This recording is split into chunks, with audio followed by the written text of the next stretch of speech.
তুর্য, কই তুই? আসবি নাকি তোর বাপরে কল দেব?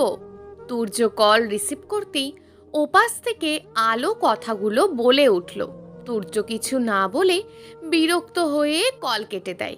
আলো বিস্মিত হয়ে ফোনের দিকে তাকিয়ে রেগে নিজে নিজেই বলল, আর একবার শুধু সামনে আয় তুই, তারপর মজা দেখাবো। তারপর ফোন অফ করে রুমের দরজা দিয়ে শুয়ে পড়ে আলো। এদিকে তুর্য আলোদের বাসার সামনে এসে আলোকে কল দিয়ে না পেয়ে বাসায় এসে আলোর মাকে সালাম দিয়ে আলোর রুমের দিকে পা বাড়ালো। কিন্তু অনেক ডাকাডাকি করেও আলোর কোনো সাড়া পেল না। তাই বাধ্য হয়ে নিচে নেমে আসে। নিচে এসে আলোর ভাই আদিলকে কাছে ডেকে বলল, কিরে, কেমন আছিস? এই তো ভালো, তুমি? আমিও ভালো, কিন্তু মনে হয় না আর বেশিক্ষণ ভালো থাকা হয়ে উঠবে। হ্যাঁ, আপু মনে হয় ভীষণ রেগে আছে। তুর্য সোফায় হেলান দিয়ে বসে থাকলেও এখন একটু নড়ে চড়ে বসলো। তারপর ফিসফিসিয়ে জিজ্ঞেস করলো, কেন রে, কি হয়েছে? জানি না, তবে আপু বাসা থেকে ফিরতে দেরি হবে বলে বেরিয়ে আবারও সাথে সাথেই বাসায় চলে আসে। আম্মু কি হয়েছে জিজ্ঞেস করলে কিছু না বলেই রুমে গিয়ে দরজা অফ করে দেয়। তুর্যর মনে পড়ল আজকে আলোকে নিয়ে বাইক রাইডে যাওয়ার কথা ছিল, কিন্তু আলো যেই পরিমাণ রাগী, এতে মনে হয় না আজকে ঘরের দরজা খুলবে।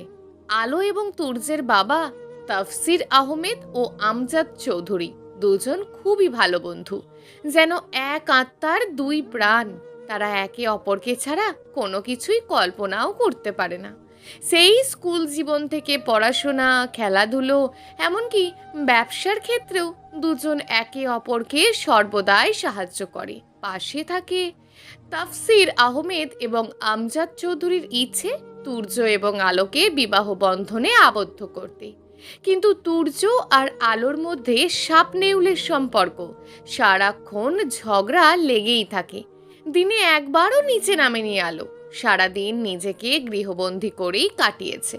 রাতে পড়ার টেবিলে বসে বাচ্চাদের মতন কিছু একটা আঁকাআঁকি করছে আলো। হঠাৎ পিঠে ঠান্ডা হাওয়া অনুভব করলো। রুমের আশেপাশে তাকিয়ে কাউকে দেখতে না পেয়ে তারপর বিড়বিড় করে বলতে শুরু করলো, হঠাৎ এমন ঠান্ডা হাওয়া কই থেকে আসছে? রুমে তো আমি ছাড়া কেউ নেই। আলোর ভাবনার মধ্যেই আবারও ঘাড়ে ঠান্ডা অনুভব হলো। আলো ভয় পেয়ে ওপরওয়ালাকে ডাকতে শুরু করেছে, ভূত টুত এলো না তো আবার? তুর্য অনেক কষ্টে হাসি থামিয়ে আলোর ঘাড়ে তৃতীয়বারের মতন ফু দেয়। আলো ভয় পেয়ে বলে, ভূত কি আমার প্রেমে পড়েছে? এভাবে আমার ঘাড়ের ওপর কেন পড়েছে? ওপরওয়ালা গো, বাঁচাও! তুর্য আর হাসি আটকাতে না পেরে হো হো করে হেসে উঠল। হাসি শুনে আলো পিছনে ফিরে তাকালো। তারপর রাগ নিয়ে তুর্যের মাথার চুল টেনে ধরে বলতে শুরু করলো, তোর সাহস কি করে হয় আমার সামনে আসার? আর তুই আসলি কি করে? দরজা তো বন্ধ। আগে আমার চুলের ওপর থেকে তোর কাকের ঠ্যাং মার্কা হাতটা তো সরা, তারপর কথা বল। কি বললি তুই? আমার হাত কাকের ঠ্যাং? তুর্য দুই হাতে কান ধরে বলল, না না, একদমই না, ভুল করে বলে ফেলেছি। আর ভুলের শাস্তি হচ্ছে আমি তোকে এখন রাতের শহর ঘুরিয়ে দেখাবো, তাও আবার বাইকে করে। দেখ, একটু ভুল করে কত বড় শাস্তি মাথা পেতে নিলাম। না, আমি তোর সাথে কোথাও যাব না। রাগ করে না জানস? একদম ফ্ল্যাট করবি না বলে দিলাম। তোর পাংখা আছে না কতগুলো, ওই মাইয়াগোর সাথে ফ্ল্যাট কর গিয়ে। আচ্ছা সরি, এখন তো চল। সকালের জন্যও সরি, কানেও তো ধরলাম, এবারের মতন মাফ কর। আচ্ছা চল।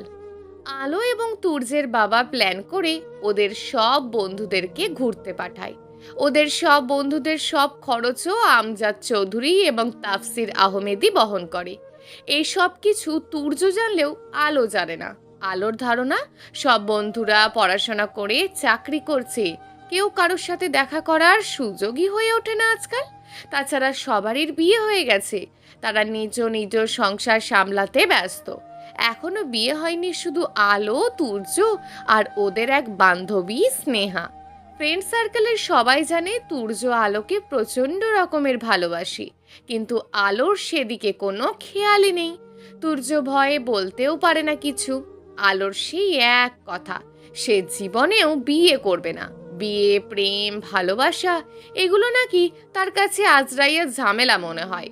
আমজাদ চৌধুরী ও তাসফি চৌধুরীর প্ল্যান অনুযায়ী আলো এবং তুর্যের বন্ধুরা সমুদ্রের উদ্দেশ্যে রওনা দিল সকাল 10টায়। দুটো প্রাইভেট কারে করে ওরা যাচ্ছে। আলো এবং তুর্য যে গাড়িটাই, সেটা তুর্যই ড্রাইভ করছে, তাই তুর্য ড্রাইভিং সিটে, তার পাশের সিটে আলো, এবং পিছনে বসেছে ওদের বান্ধবী স্নেহা এবং তুর্যের ছোট বোন তুর্না। অন্য গাড়িতে রয়েছে ড্রাইভার, ওদের বন্ধু আকাশ এবং তার ওয়াইফ, বান্ধবীর স্বামী এবং তার হাজবেন্ড।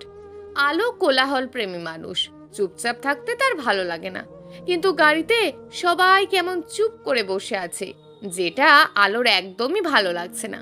তাই কিছু না পেয়ে সুন্দর করে একটা হিন্দি মিউজিক প্লে করলো, কিন্তু তুর্যের সেটা মোটেও সহ্য হলো না। সে মিউজিক পরিবর্তন করে বাংলা ছায়াছবির এবং আলোর সব থেকে অপছন্দের গানটি প্লে করলো। এইটুকু বাজতেই আলো গান চেঞ্জ করে তুর্যের অপছন্দের গান প্লে করে দিল। আবার তুর্য গান চেঞ্জ করে আলোর অপছন্দের গানটি প্লে করলো। এই গান শুনে আলো রেগে মিউজিক প্লেয়ার অফ করে দিয়ে তুর্যের দিকে তাকিয়ে বলল, যত সব অশ্লীল। তুর্য দুষ্টু হাসি দিয়ে বলে ওঠে, এখনো অশ্লীলের কি দেখেছো কি জান? একদম ফাজলামি করবি না বলে দিচ্ছি। এসব অশ্লীল ভাষায় কোনো ফাজলামো আমি টলারেট করব না।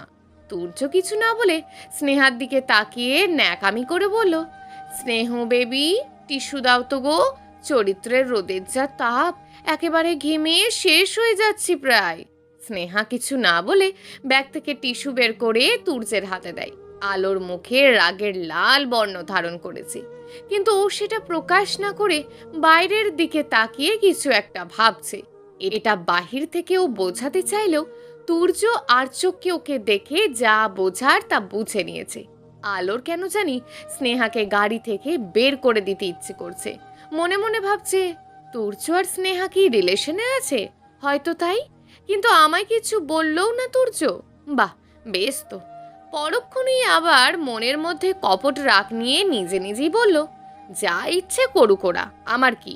কিন্তু আমার এখন মন খারাপ কেন লাগছে ওদের ন্যাকামি দেখে। সমুদ্রের পৌঁছানোর পরের দিন সকালে ঘুম ভাঙতেই আলো পাশ ফিরে দেখে স্নেহা আর তুর্না রুমে নেই। ওয়াশরুম চেক করে, ওয়াশরুমও ফাঁকা, সেখানেও কেউ নেই, বারান্দাতেও কেউ নেই। তাহলে ওরা দুজন গেল কই?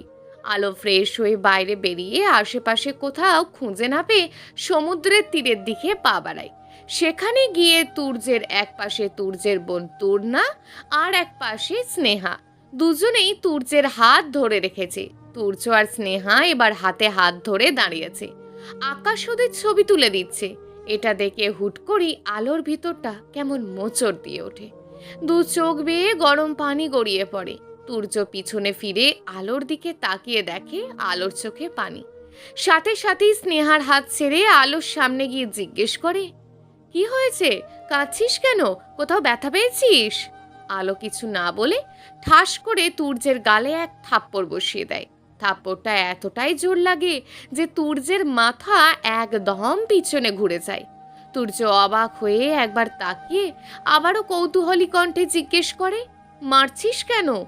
রেগে আছিস কোনো কিছু নিয়ে? আচ্ছা আরও মার, প্রবলেম নেই, প্লিজ তুই কাঁদিস না, বল কি হয়েছে? কেউ কিছু বলেছে? আলো কিছু না বলেই দৌড়ে রিসর্টের দিকে পা বাড়ায়। তুর্য বুঝতে পেরেছে আলো তুর্যকে ভালোবাসে, কিন্তু হয়তো ও বুঝতে পারছে না, আর বুঝলেও ভালোবাসা পছন্দ করে না বলে হয়তো প্রকাশ করতে চাইছে না।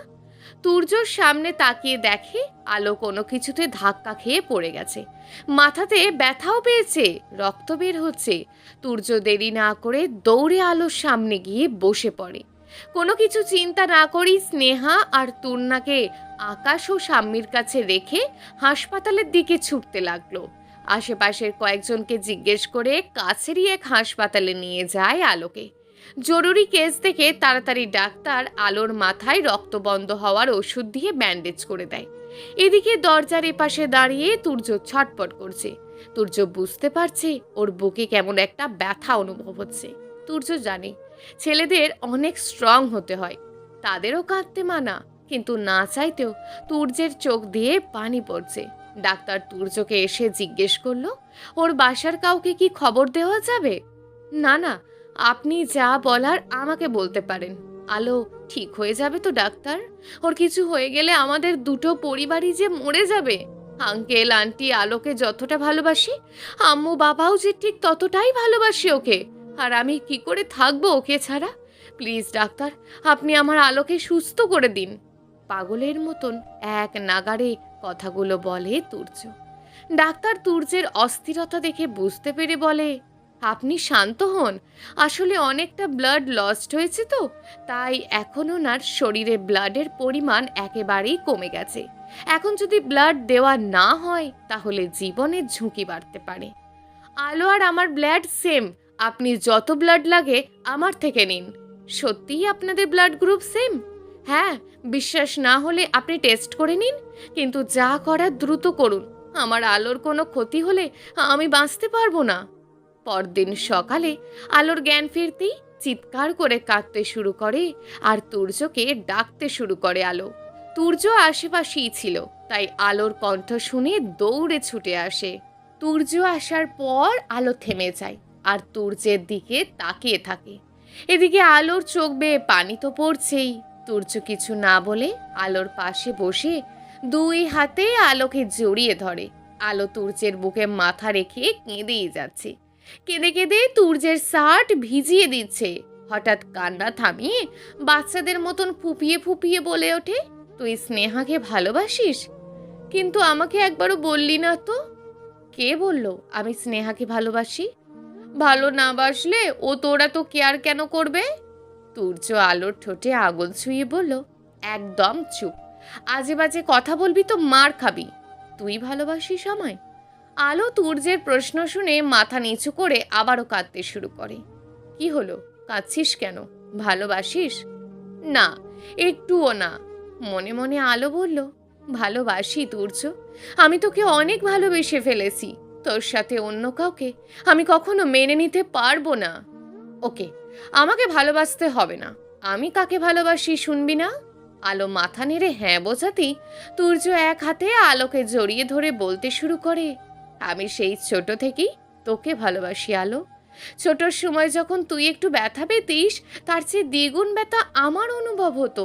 তোর যখন জ্বর হতো, বিছানায় শুয়ে থাকতিস, আমি তখন বাসায় কাঁদতাম আর ওপরওয়ালাকে বলতাম আমার আলোকে সুস্থ করে দিন। তাহলে তুই বল, আমি এখন কেন স্নেহাকে ভালোবাসতে যাব? আলো চুপ করে শুধু শুনছে।